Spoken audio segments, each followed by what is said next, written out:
So, to the matter of your husband's disappearance, when did you realize he was missing? Oh, please try not to laugh. It was yesterday.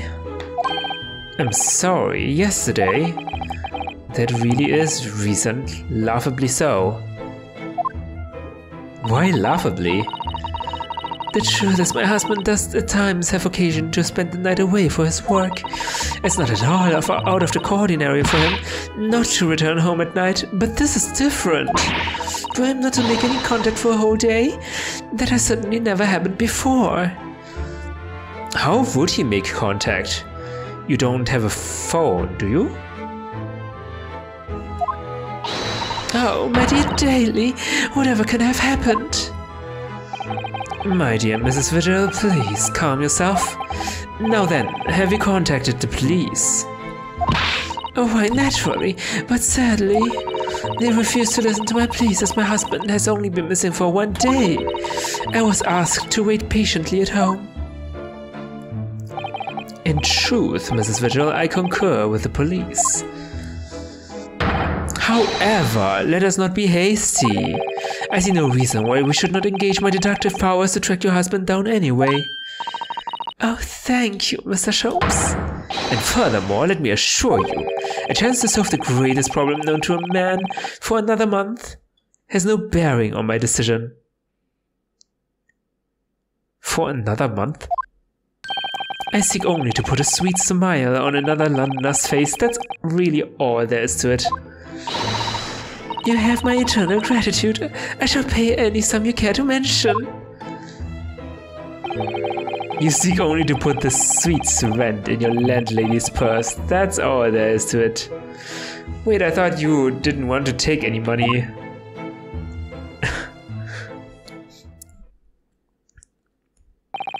Thank you for everything you have shared with us, Mrs. Vigil. I believe I have all the information I need to begin my investigation. Oh, please report to me soon with good news, sir. Fear not, madam. In a day or two, I shall be contacting you with a heartening report, I am quite sure. So soon? Oh, how splendid, Mr. Sholmes. Good news should be delivered early, I always say. If you would be so kind as to leave the photograph of your husband in my possession.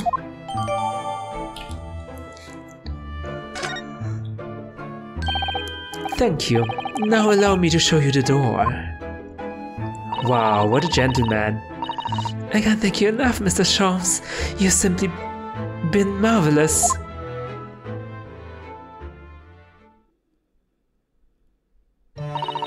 You know, I think it every time, Holly. But how do you come out with such nonsense? Good news in a day or two? Are you sure? I can't be sure, of course, but then I didn't swear on it. I merely gave the good woman some hope. I hope to be able to give her good news, one might say. After all, the rent must be paid by the end of day tomorrow. Oh. Oh boy, so you have to solve this case tomorrow. If by that time I've successfully located Mr. Vigil, we shall be mutually relieved. Wouldn't you agree, Mr. Naruhodo? Don't look at me with those pleading eyes. I do pay rent here, right? Well, my dear fellow, did you hear the details of the case? Yes, my hearing is surprisingly good, actually. Excellent. And what did you make of it? Well, I was surprised to learn where her husband worked at Berkeley Prison, I mean. Ah, so you noted that? Of course, especially with the mention of Lowgate Cemetery. Lowgate Cemetery is at the rear of Berkeley Prison, so it was renowned among us students at the university for being haunted by the ghosts of condemned convicts. Berkeley Prison is where that notorious man was incarcerated. The professor. And now a warder from the prison has mysteriously disappeared, it would seem. It's all very peculiar. Indeed. But nothing you can't handle, I'm quite certain, Mr. Naruhodo. Wait, what? Sorry? Run along to the prison and see what you can glean, would you? It's the prison governor you want. No doubt the man is equally worried. Do I get the money as well? But aren't you going to go yourself? Surely you needn't ask. I can't possibly be seen out with this hair. Okay. That's your reason? But didn't you go to Lime Street with that hair? That was a quite different matter. I was in disguise, undercover. So I leave it in your capable hands. Now, if you'll excuse me, I'm rather busy. And he fled. Of course you are.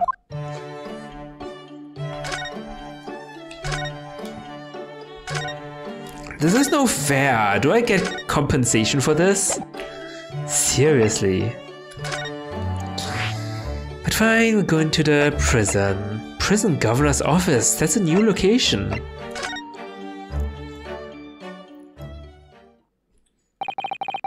Berkeley Prison is on the outskirts of London, backing into a lonely burial ground.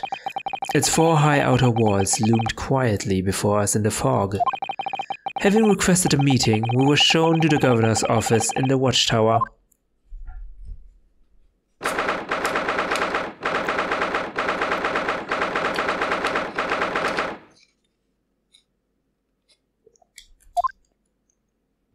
Oh, whoa!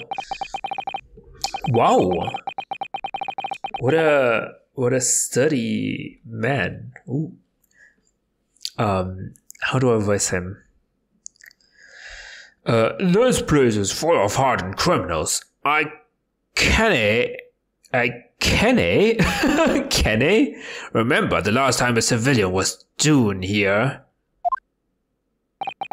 And you didn't want to talk to an inmate, but to me?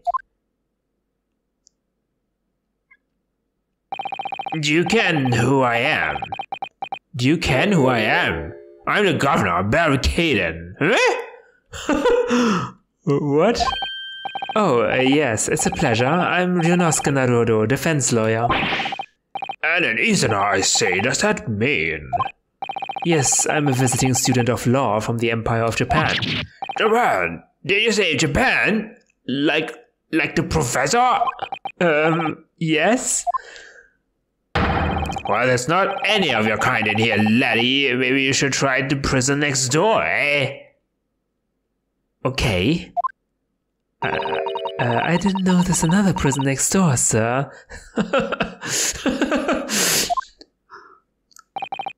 Anyway, we came to ask you some questions about... I didn't like to be so direct, but... I have no intention of speaking with the likes of you suspicious-looking Easterners. Oh goody, another racist, yay. Has a nice back though. Look at his, what do you call that bone, on the back? Now get out of my hair! God, I can't do his voice anymore. So as soon as he finds out that we're from Japan, he reacts like this. Damn, should have said we were from China or something. That surely means... I think it's because of the professor case. You think so too? 10 years ago, Genshin Asuki, also known as the Professor, was incarcerated at this prison. And then after his execution, he apparently re-emerged from his grave in the cemetery behind the prison. Oh god, I just realized that the clock is a guillotine. How macabre. I might have known. You're snuffing around a boot case, aren't you? Yes, is that a problem? Your agents are part of the Professor's Great Web, no doubt. No, not at all. We just get going with you before I punch your lights out. We're going. Clearly the ghost of that killer still haunts this place. We're not going to get anywhere here. Unless we can somehow prove to this man that there's nothing suspicious about us. How do we prove that? Using the photograph? How do we prove that there's nothing suspicious about us? Governor Caden? Oh, with my lawyer armband? Not even sure if he recognizes it. What are you thinking, Mr. Sato? I feel sure that name came up in conversation recently somewhere. Really? Really?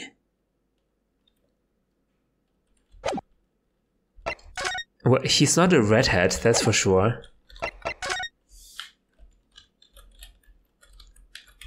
Huh.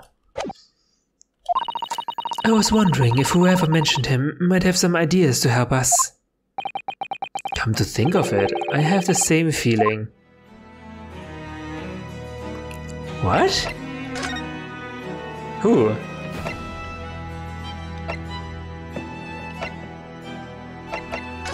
Your father?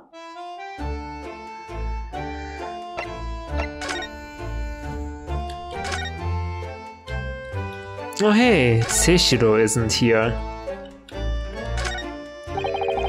That's Professor Mikotoba over there. Oh, hello you two. I was just taking a moment to catch up on the world now that I'm unpacked. But where's Judge Jigoku? Yes, he's not the relaxing sort. He's taking himself off to pay his respects to all the legal bigwigs. Having only just arrived in the country today, goodness, he is full of energy. Professor, you mentioned something before about how you'd known the prison governor of Barclay Prison. Oh, Governor Caden, you mean? So it is the same man. Father, we must speak with the governor. But he refused to talk to us. He said we were suspicious Easterners. Well, I'm sure if I accompanied you, it would be a very different story. Oh, would you? That would be wonderful. If you have time now? Sadly, as you can see, I'm very busy at the moment, reading the newspapers. Busy drinking coffee on a comfortable settee? No, I have rather a lot to prepare for tomorrow, you know. Oh, sorry, didn't you read my mind? Did your daughter inherit your ability like that?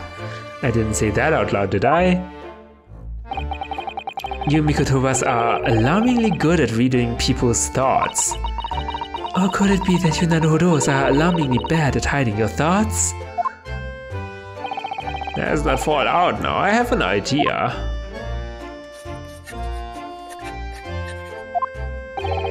What's he writing? Here's a letter of introduction for you. Hopefully when he sees my name, he'll change his tune. Ah, thank you.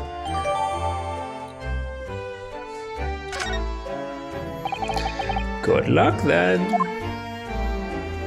Okay. Well, that was completely unnecessary. Okay, Mikotoba, your handwriting is completely illegible. Black bird line. Professor Mikotoba has wonderful handwriting, doesn't he? What? This dark-suited young man is not in the least bit untrustworthy. Okay, that's a double negative. Not sure if you would understand that. Is it just me, or does that make me sound extremely untrustworthy? I do wish he'd at least call you a nice young man. I'm really not sure that would help.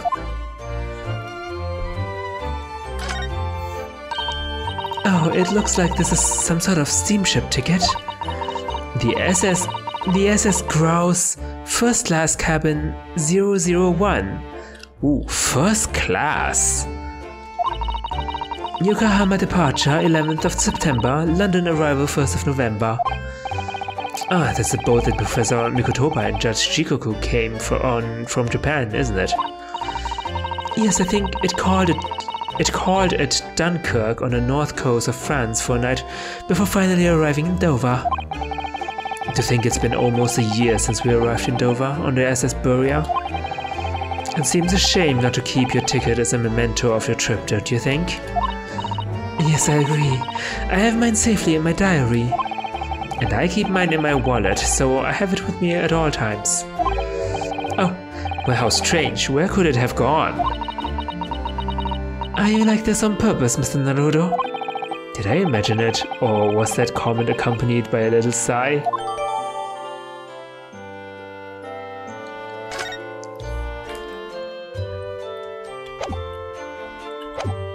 Okay, let's go back then.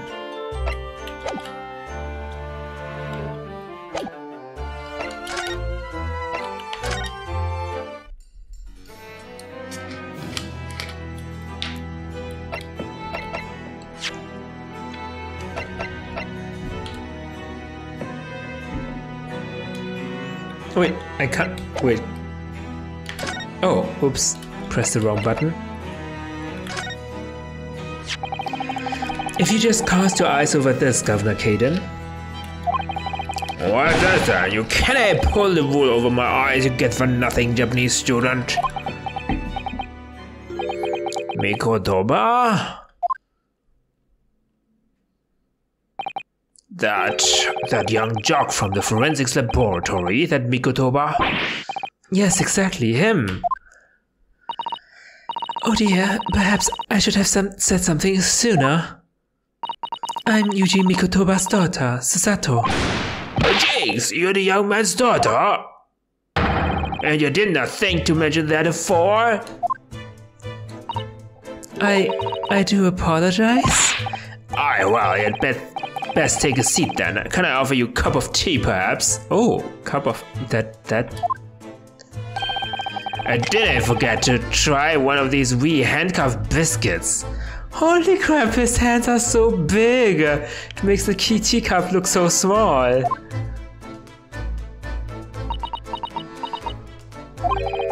Your father's influence is nothing short of amazing.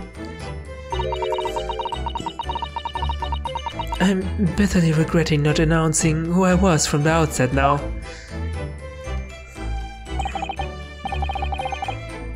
So then, what can I do for you, Anne? Well, we're currently investigating a case. It's one of your warders, you see. He's gone missing. Missing? That's right. It's surely been reported to you as well, being the prison governor.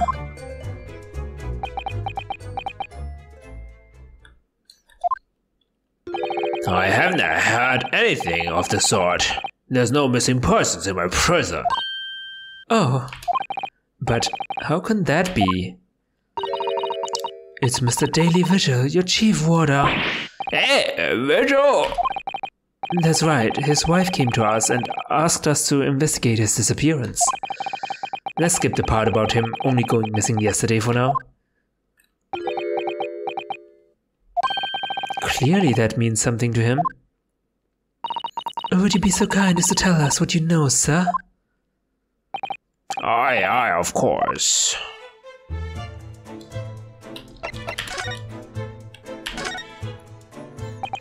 We understand that Mr. Vigil is the chief warder here at the prison. Aye, that he was. Strong sense of responsibility and dedicated to the job, no doubt about it. He was a fine warder. Sorry, did you say was? Uh-oh, I have a very bad feeling about this. Aye, he does not work here no more. He left the job. Oh, okay. Never mind. Oh my. When was this exactly? There's a question. When was it put? It can't have been much less than 10 years ago now. What the heck? Don't tell me he's like a con artist. Conning Mrs. Vigil for 10 years? No way. There's just no way, right? What? 10 years ago? He stopped working here 10 years ago? Aye, as I might, you can. I haven't heard the fella's name in all the time. That's a worry if he's gone missing though. But Mrs. Vigil made no mention of it. I think perhaps Mr. Naruhodo. that his wife simply doesn't know. I think she's unaware that he no longer works here. Governor Caden, can you tell us what happened? Why did Mr. Vigil give up his job here? That's important, is it? Yes, I believe it may be.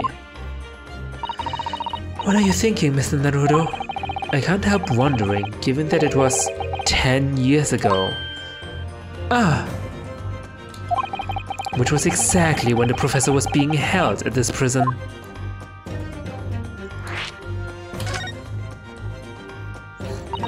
So Mr. Vigil actually resigned from the position of Chief Warder 10 years ago, you're telling us? What happened to make him leave the job?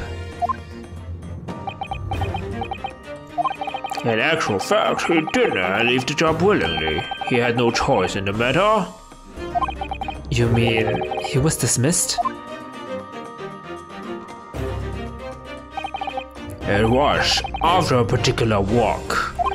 Sorry, a walk?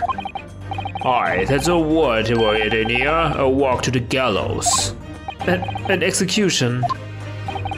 It's the job of the Chief Warder to prepare the gallows tree and oversee any executions you see. Only Richard did something unthinkable on that last walk he was manning. What did he do? I'm sorry, but I cannot reveal that information. But I can tell you that it's very rare for a Chief Warder to be relieved of his post. Did he do something that ended up not killing the professor? But then Kaden would know that the professor wasn't executed at all? And that's unlikely, right? But why wouldn't Mrs. Vigil know about it? She appears to be under the impression that her husband still works here. I wonder can know anything about that, I'm afraid. Can you perhaps answer one more question about the circumstances of his dismissal? And what would that be, Hen? The last execution that Mr. Vigil was responsible for overseeing. Was it by any chance the professor's? My thoughts exactly.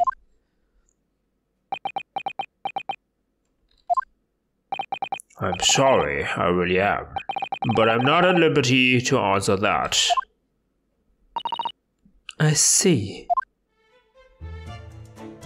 That means it was the professor, because if it wasn't the professor, then you could have told us. Damn. My father came to Britain all those years ago in order to study forensic medicine. But you seem to have been well acquainted. And the dead room, the prison, and the cemetery have a lot to do with one another. After all, they need fresh corpses for forensic research. You can? Yes, I can imagine.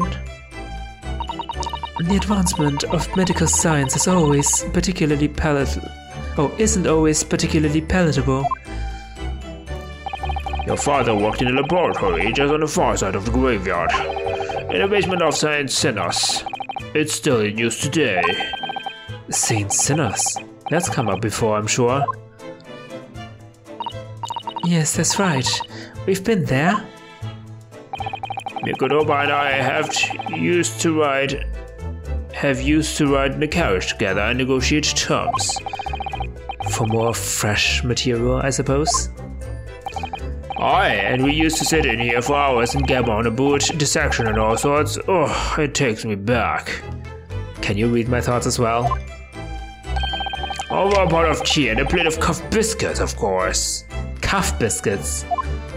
Ah. How charming.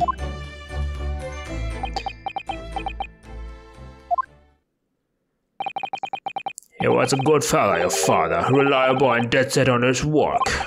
But I'm afraid I never understand you Japanese. Because of Genshin Asugi, I suppose. That left a really deep, bad impression, huh? Wow. I cannot tell you anything else. Thank you so much for your time, Governor. Oh, one moment before you're away, Hen. I'm sure I have it here somewhere. He has an axe. He's carrying an axe. I found it.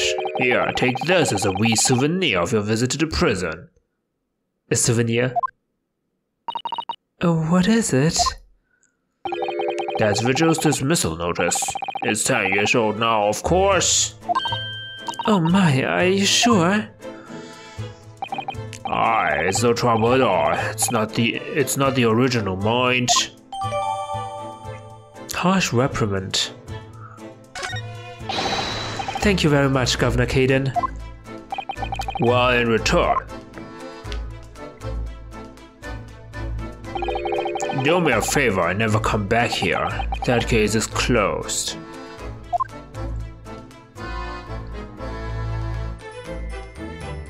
Okay. Well, I think we ought to return to Baker Street. Yes, we need to report back.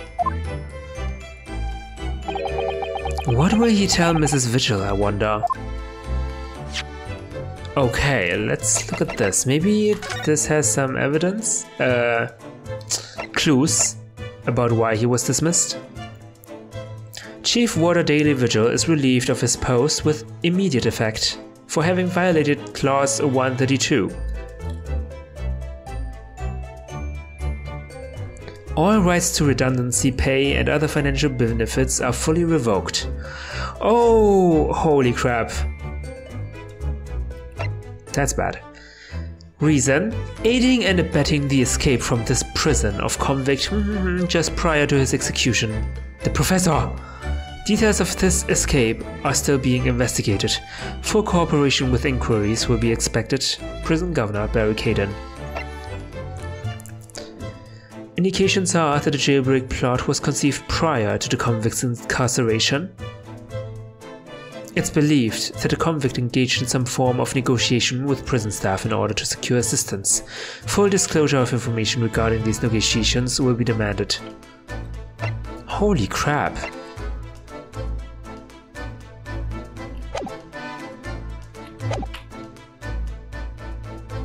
Okay, let's go home and report back.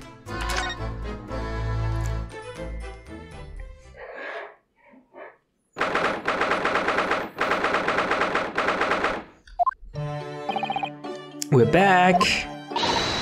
Hello, you two. Oh, hello, you two.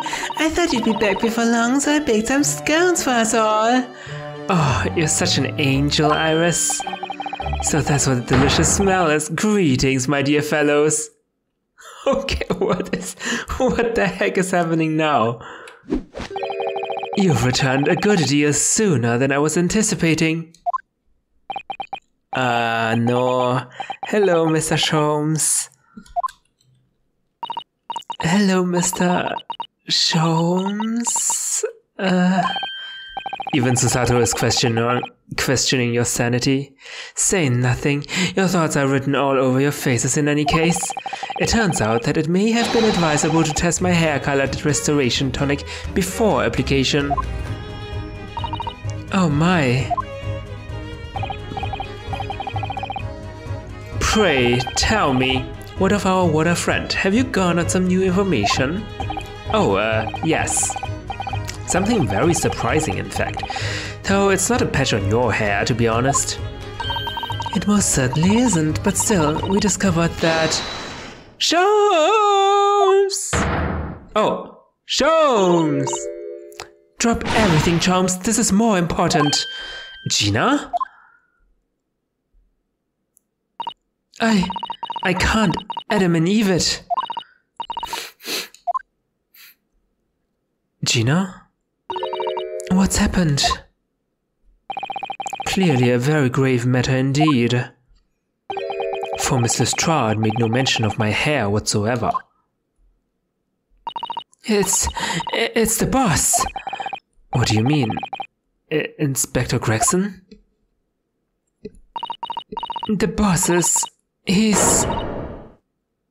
He's dead. What? What? No! Gregson? They just found his body, shot with a pistol. What? But Inspector Gregson? Oh my god. The Morse code message that we received and that we found out in the first game at the very end. We found 3 names on it, right? Kazuma Asugi, Inspector Gregson, Giselle Brett, her real name, and who else was it again? Wilson. We found 4 names. And now, theoretically, all 4 of them are now dead. Should be dead. Well, Kazuma is somehow still alive, but theoretically, all 4 people are dead. He was murdered? No, not Grexy. Come in, my dear girl. Tell us the whole story.